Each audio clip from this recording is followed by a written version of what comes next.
Fala galera do Vascão, jogo complicado, jogo polêmico, né? Mais uma vez, e o Vasco perdeu para o Fluminense. O Vasco tem apenas uma vitória, tá parecendo o começo do Brasileirão do ano passado, né? Começou bem contra o Grêmio, todo mundo pensou, pô, começou bem, o Vasco jogou bem, não só venceu, mas convenceu, e aí perde dois jogos em que, pô, o Vasco mereceu a vitória, né? Você fala, pô, mereceu, a bola não quis entrar, erro de arbitragem, entre outras coisas.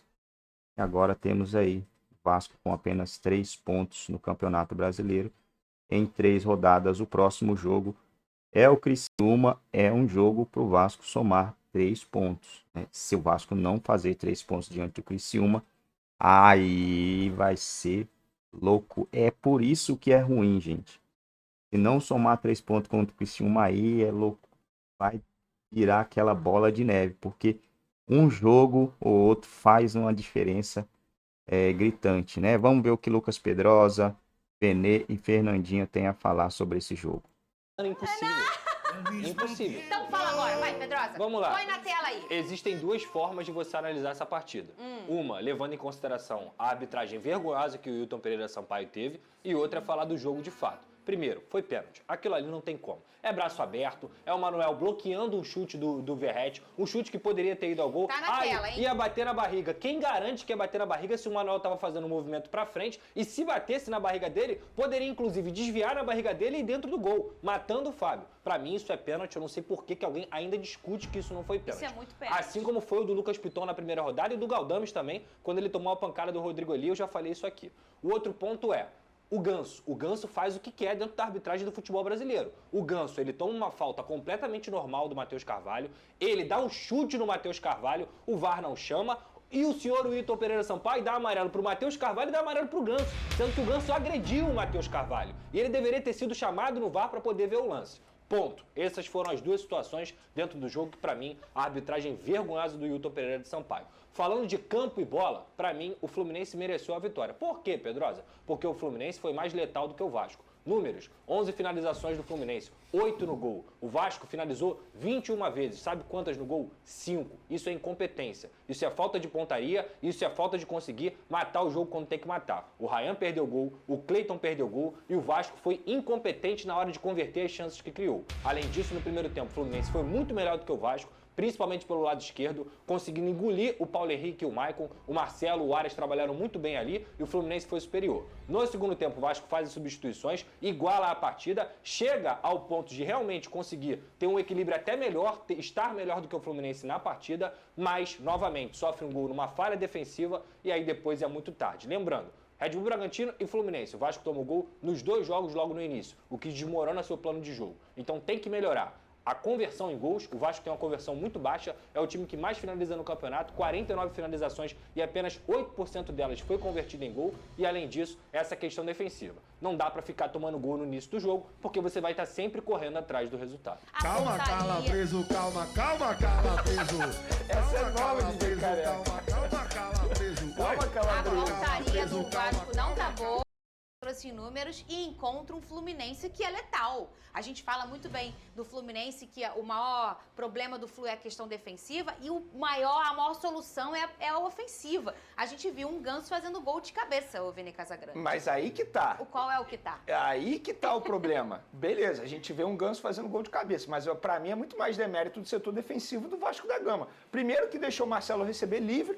O Marcelo teve o trabalho, assim, teve tempo de olhar para a área, ele viu o Ganso. Logo quem, né? Logo quem? Marcelo, que é um craque, é um gênio, e bota a bola na cabeça do Ganso, com dois jogadores do Vasco da Gama podendo marcar o Ganso. E o Ganso fazer gol de cabeça me chama muita atenção. E sobre a arbitragem, além desse lance aí, que ele deu um pontapé no adversário, teve outro lance logo depois que ele pega a bola e dá um bico na bola reclamando. Que era segundo amarelo. Seria o segundo amarelo, e ele não recebe. Então, assim, foi um absurdo, de fato, essa arbitragem, mas mesmo assim eu concordo com o Pedrosa que o Fluminense mereceu vencer. O Vasco perdeu muitas oportunidades. Em um clássico como esse, você não pode perder. Um jogo importante como esse, você não pode perder. Então, de fato, o Fluminense mereceu vencer, mas não pode deixar de mencionar a péssima arbitragem desse clássico carioca. Isso que você vai falar aí, espera. Tá, pode Vai deixar. falar depois. É importante. Tá? O negócio é importante no Vasco? Ih, pode falar? por audiência, Big Boys? Então vai, fala, Big. Não, terra arrasada não, tá? O Vasco teve 3 resultados de 2-1 dentro desse Campeonato Brasileiro. São 2 derrotas teoricamente fora de casa. E é um time que produz sim, só precisa converter melhor suas chances. Há um trabalho que está sendo feito, há uma deficiência muito grande também nessa conversão de chances, mas tem que lembrar que o Vasco está sem seu principal jogador, que é o Payet. Então, até o momento, você liga alguns sinais de alertas, principalmente essa questão de tomar gol no início da partida, mas o Vasco produz. Falta caprichar no terço final, há um trabalho sendo feito. Tá tudo tranquilo por enquanto. Põe naquela aqui, ó, o quadro Roleta Premiada da Rede Economia. A gente entrar, né, nessa seara de colocar o campinho aqui, sensacional, que a gente fez até o teste antes aqui, tem duas coisas que todo mundo tá falando, né? Primeiro é o fim da janela de transferência. O Hugo Moura é mesmo o último reforço, Fábio?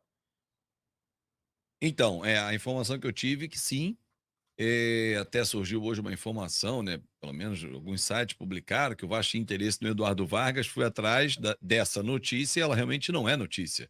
Porque o Vasco, a informação que eu tenho é que nunca nem procurou o Eduardo Vargas, ele não foi nem cogitado, levado o nome ao Ramon, enfim, aos scouts do Brasil e da 777, e que o Vasco agora vai voltar os seus esforços para a janela do meio do ano e já começar a mapear o mercado para ter esses nomes e buscar no meio do ano pelo menos 2 grandes jogadores, 2 titulares para a equipe do Vasco. Podemos falar daqui a pouquinho de patrocinador master, que eu já vi que estão pintando perguntas outro também. assunto, tá?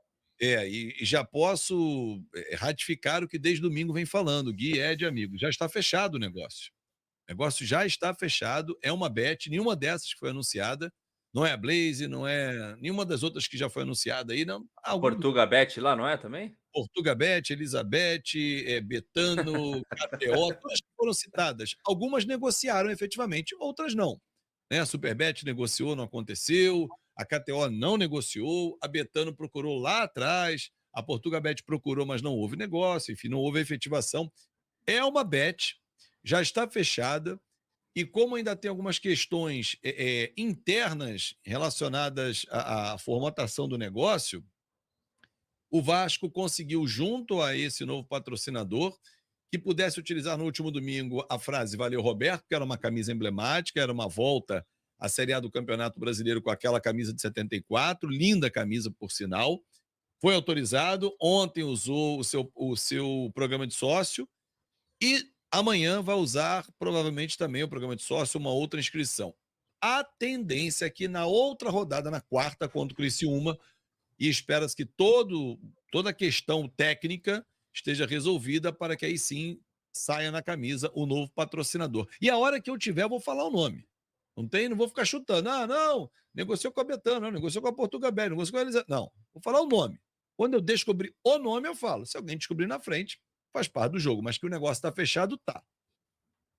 Boa, é importante para o Vasco e provavelmente um valor bom, né? É um valor que vai ser recorde para o Vasco da Gama e vai ficar entre os top 3, top 4 ali, né, de patrocínios, que é onde o Vasco tem que estar mesmo, eu acho. Pelo menos com bônus, né, que estão falando, né, Fábio? Porque hoje, infelizmente, o Vasco não dá visibilidade internacional a nenhum patrocinador. Hoje a gente só está jogando competições nacionais. Copa do Brasil, a gente pega o Fortaleza na terceira fase e todo o Campeonato Brasileiro. Mas esse contrato que foi fechado, segundo eu soube, tem esses gatilhos, essas metas por performance. Chegou a Sul-Americana, tem um bônus, chegou a Libertadores, tem um outro bônus, para tentar entrar nesse seleto grupo, né? O top 3, top 4, top 5, enfim. Mas o Vasco trabalhava lá atrás com o valor de 45, que era dobrar.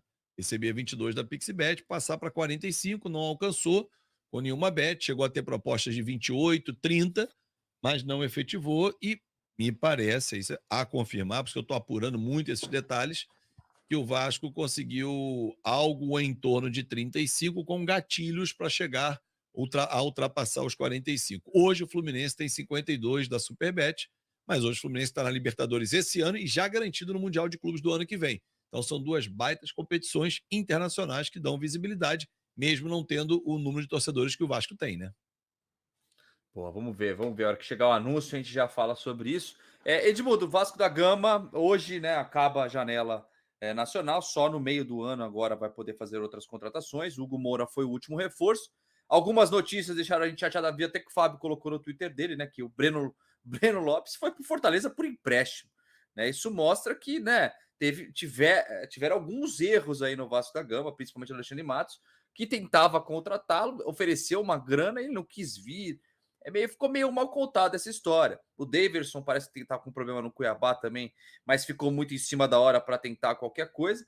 Mas esse é o elenco do Vasco até o meio do ano, Edmundo. E aí, precisava de mais reforços? Não precisava? Breno Lopes seria uma boa, eu acho, pelo menos vendo hoje o elenco do Vasco, né, Edmundo? Bom, já vamos começar de novo. Eu vou botar aqui a metralhadora engatilhada, porque quando você não tem projeto esportivo, você faz o que a 777 está fazendo. Vamos esperar ver o que acontece. Ganhamos o primeiro jogo, jogamos bem o segundo jogo, não merecíamos ter perdido, e vamos esperar o que acontece na metade do ano. Se precisar, a gente faz loucuras, sei lá, contrata um monte de jogador para tentar salvar do rebaixamento. Não é parecido, né? Porque o ano passado foi feito, esse ano pode ser que não aconteça. Por que eu estou falando isso? Porque não é falta de dinheiro, tá? O próximo aporte de 270 milhões, que eu fui entender agora recentemente, quando eu tive com o Pedrinho, ele tem que ser aportado até 30 de setembro. Ele não é 30 de setembro. A data não é 30 de setembro. Até 30 de setembro é a data limite. Enfim, o que eu quero dizer com isso? É que tinha grana. Grana, ela tem que existir para poder contratar. Mas como não existe o projeto esportivo, vamos esperar ver o que acontece, como que o Vasco se desempenha aí nas próximas rodadas. Teoricamente, esse ano está mais tranquilo, né? Porque subiram 4 times menores do que o Vasco para a Série A. O Cuiabá já começou sendo goleado. O Vasco ganhou do Grêmio, enfim, tem todas essas nuances aí. Mas eu acho que não é o mais correto, porque eu tenho certeza absoluta que o torcedor do Vasco não vai ficar contente se o Vasco não correr risco, mas ficar lá em 12º, 13º, no máximo conquistar uma vaga para a Sul-Americana do ano que vem, que já é alguma coisa, né? Mas não é esse o objetivo. Mas, enfim, dito isso, é um mercado tá um mercado muito aquecido de bet, então natural que o Vasco valorizasse mais a sua camisa.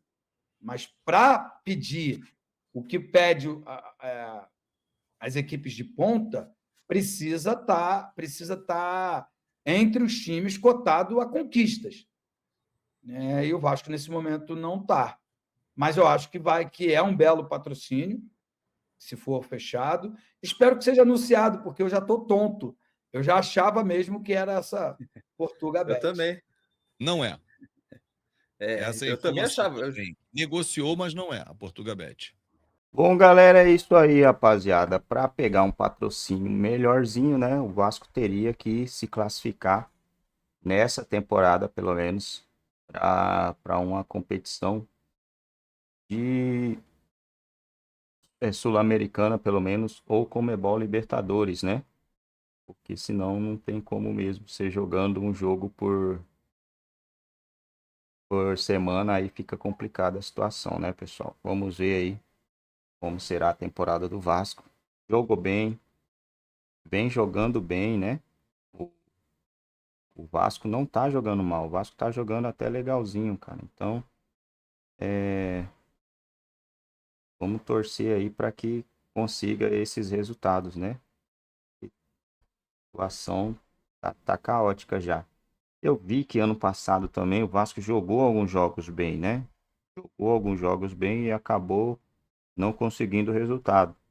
O Vasco ainda está ali fora da zona de rebaixamento. A gente tem Vitória, a Vitória ainda joga um jogo, né? Vitória e Cuiabá tem um jogo a menos ainda.